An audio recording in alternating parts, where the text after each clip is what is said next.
The mysterious beggar that takes destiny of people that give him money.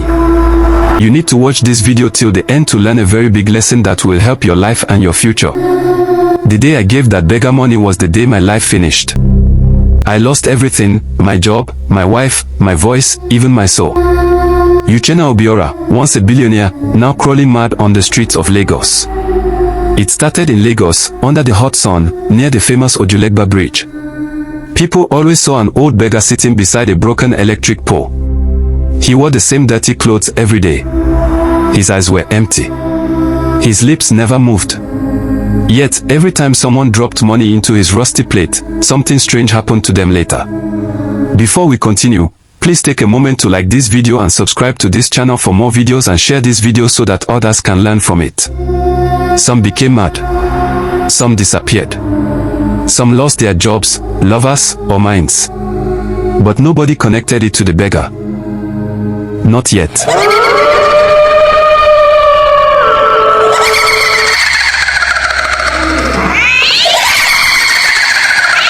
He never spoke.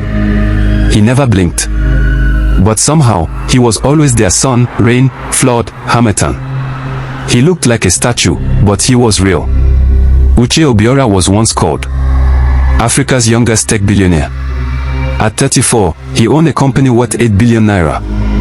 He had cars, houses, and a beautiful fiancée, Tari, a famous TV presenter. One day, Uche's car broke down near Ojulegba. As he walked past the beggar, guilt touched his heart. "Let me just help this poor man," Uche said, dropping 5,000 Nigerian nairas into the rusty plate. The beggar raised his head. Their eyes met. For 1 second, Uche couldn't breathe. That night, Uche had a dream. He saw the beggar standing tall in a king's robe, holding a golden staff. "You gave me your destiny," the beggar said, laughing. "Now I shall taste what it means to be you."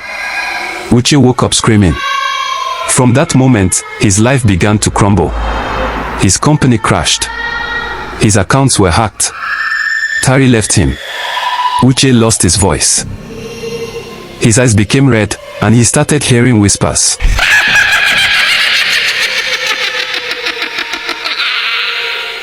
Not only Uche was affected.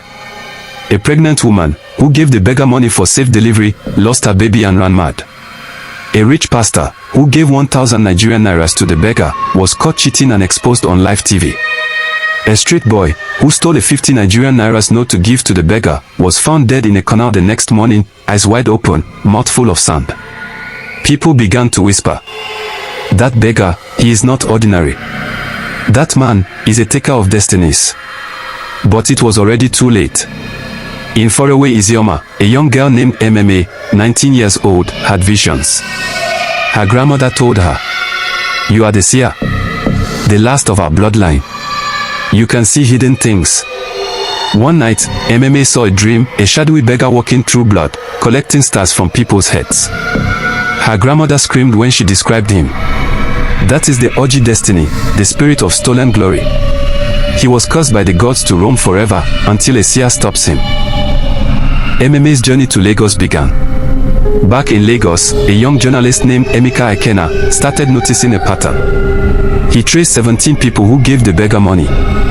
All of them had strange deaths or massive losses. One old security man whispered to him, "That beggar once lived for 1800 years.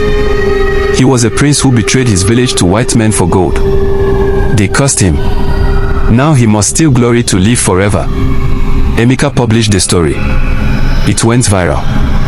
But before morning, he vanished. Emeka arrived in Lagos and found Uche in a hospital, tied to a bed, screaming about a man who stole his stars. She placed her hand on his forehead. Suddenly, a flash, Emeka saw everything. The beggar.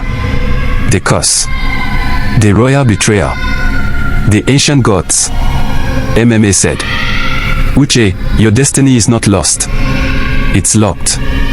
We must go to Izioma, to where it all began." They traveled to Izioma, and deep in the forest, they found Akno shrine, where the gods once cursed the beggar.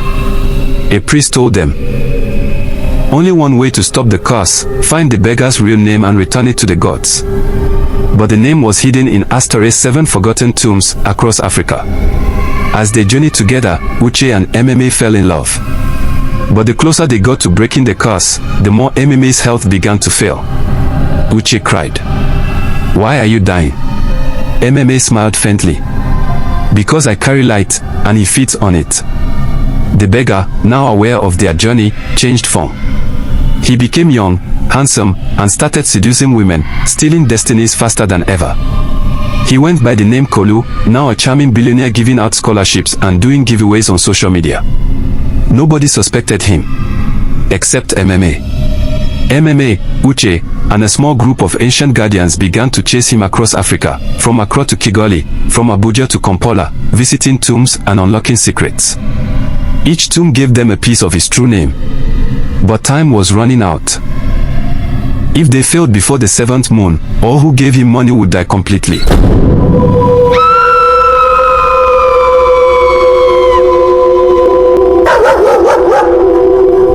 The first tomb was found in a hidden cave behind a waterfall in Cross River. Inside, they met the ghost of Adoma, the mother of the beggar. She told the truth. "I gave birth to him after sleeping with a forbidden spirit. He was born with no heart, only hunger. I tried to kill him, but he lived." To enter the tomb, MMA had to sacrifice her voice. In exchange, they received a stone with the first letter of his true name, Z. They traveled to an abandoned colonial church in Port Harcourt. A priest-turned madman led them to a hidden cellar filled with old papers. There, they discovered the beggar once served as a translator for British slave trader. One paper showed a slave map marked Zakariel, an ancient name for a fallen prince. They retrieved the second letter, A. But then, rats with human faces attacked. They escaped, but the youngest guardian died screaming, "He's coming." In a vision, MMA saw herself tied to a burning tree. She screamed, "What am I?" The god spoke, "You are the other half of Zakariel. Light to his darkness, blood to his curse. If he dies, you die." Uche couldn't believe it. "Then how do we stop him without losing you?" The gods replied, "You must purify him, or replace him." Uche and MMA, scared of the future, shared their first kiss inside a cave lit by fireflies. "Even if I die," MMA whispered, "at least I knew real love."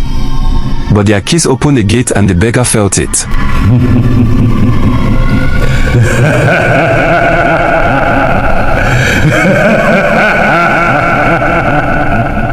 Somewhere in Cairo, now in full human disguise, Zakariel or Kolu stood up from a feast and growled, "She dares love. I'll show her pain." Kolu created an army of shadows from the destinies he had stolen, men, women, even children. They obeyed only him.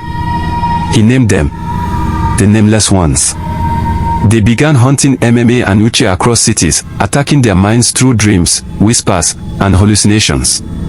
One guardian stabbed himself, screaming, "He's already inside my head." In a shrine buried beneath the old hills of Jos, they met a priestess named Nena, who kept a giant snake that cried red tears. She said, "The boy once stole my twin sons. He fed them to that snake." To earn the third letter, they had to face the snake. MMA wept, and her tears turned into light, calming the beast. They gained the next letter, K. Now, the name was ZK. In a modern estate in Abuja, they entered a city of mirrors created by Kolu to trap seekers of truth. In the mirror, Uche saw himself as a beggar, begging from his own employees. MMA saw herself marrying Kolu. The priest saw his dead daughter laughing. To escape, they had to burn their greatest fear. Uche shouted, "I am not powerless." The city cracked. On the dry hills of northern Ghana, a silent monastery held the fourth piece. Monks with sewn lips guarded it. They wrote, "The next letter is a dot, but to take it, you must give silence." MMA had already lost her voice. This time, Uche had to go silent for 30 days. He did it. They got the letter, .A. Now the name was Zoka. Back at the Lagos Library, an ancient book was found by a blind researcher. It revealed Zakariel was not just a cursed prince. He was once an angel, sent to help Africa. But he grew greedy and chose glory over service. The gods stole his soul, but he escaped and hid as a beggar. In the heart of Lake Victoria, beneath a whirlpool, the fifth tomb was guarded by water spirits. To enter, Uche had to drown himself willingly. He did. MMA pulled him back just in time. The spirit said, "Your courage unlocked the next letter, daughter." Now the name, Zoka. In a ghost town in Benin Republic, they found an orphanage filled with the laughter of invisible children. A broken door led them to a grave. It opened and whispered, "He took our destinies and gave us nothing." In the grave was a piece of paper with the sixth letter, I. Now the name, Zakariel. The seventh tomb was inside MMA herself. She fainted. In her dream, Zakariel sat on a throne inside her chest. "You want the last letter?" he asked. "Then die." MMA held his face and said, "No. I forgive you." Light filled the space. The final letter, E, appeared. Zakariel. His full name. The moment it was complete, he screamed in rage. The ground split. A spiritual war broke out across the land. Trees bled. The sky turned red. Zakariel unleashed storms of madness. MMA held his name and spoke it aloud. Each letter weakened him. Uche stood beside her and shouted, "You stole from us. Now we take back what's ours." With the name complete, the gods returned. They gave MMA a knife of light. She stabbed Zakariel through the chest, but instead of dying, he transformed into a weeping boy. All over Africa, people began to scream in joy. Jobs returned. Health restored. Madness reversed. The destinies were flying back. Uche's company restarted. Tari came begging, but he refused her. MMA's voice returned. But so did her weakness. The gods told her, "You have done well, but your body cannot carry the light forever." As she lay dying in Uche's arms, she whispered, "Let my story be told. Let no one give destiny to strangers in the name of pity. Some hands take what the gods gave." She closed her eyes, smiling. But a golden tear fell from her cheek and a baby's cry was heard. MMA had passed, but her light remained. The golden tear from MMA's face became a baby, a child glowing like fire and water. Uche held the child, confused. "Is this our child?" A voice echoed from the skies. She left a piece of her soul to protect the world. They named the child Natti, meaning patience, for that was MMA's greatest strength. Natti didn't cry like other babies. She smiled with glowing eyes. And wherever she touched, things began to grow, dry lands became green, dead trees bloomed again, and lost people found direction. Uche now became the protector of destinies. With his remaining team, he created a secret group called the Keepers of Firelight, made of survivors, prophets, and redeemed souls who were once beggars. Their job? Search the cities. If you see someone always begging but never hungry, if you see someone who grows younger while others grow old, run. They spread the story of MMA. But in secret, Zakariel's broken spirit had not fully died. In a dark corner of a poor village in Burkina Faso, a little boy with no shadow began to beg again. A woman gave him 100 naira. That night, her husband lost his sight. The villagers panicked. He's back, but in another form. The child was Zakariel's spirit, reborn into another vessel, a cycle that could not be broken by death alone. Only one person could stop it now, Natti, the child of MMA. Natti, now 5 years old, stood before the beggar child in a dusty village. The boy asked, "Will you give me something?" She replied calmly, "I give you back your heart." She touched his chest. Light filled his body. He screamed and fell to the ground. From his mouth flew out the souls of thousands destinies he had eaten. His body turned into dust. And finally, he disappeared forever. Natti fell down, weak. Her powers drained. Uche ran to her and held her. "You're not alone. You're never alone." Years passed. The world changed. Africa grew stronger, wiser. The story of MMA, Uche, and Natti spread like fire. Every year, on the day she died, people gathered under the tree of firelight, the tree that grew where MMA was buried. They told their children, "Not all beggars are poor. Not all givers are wise." And carved into stone was the final message of MMA. Never give your destiny to every hand. Some hands are holes. Some eyes are thieves. Ask the gods before you give. Morales' son. Help others, but not blindly. Some people collect your blessings without you knowing. Destiny is a gift. Don't give it to strangers. Even light can be born from pain. Patience, Natti, is the greatest power. Thank you for watching to this point. Please don't forget to like this video and subscribe to this channel for more interesting stories like this.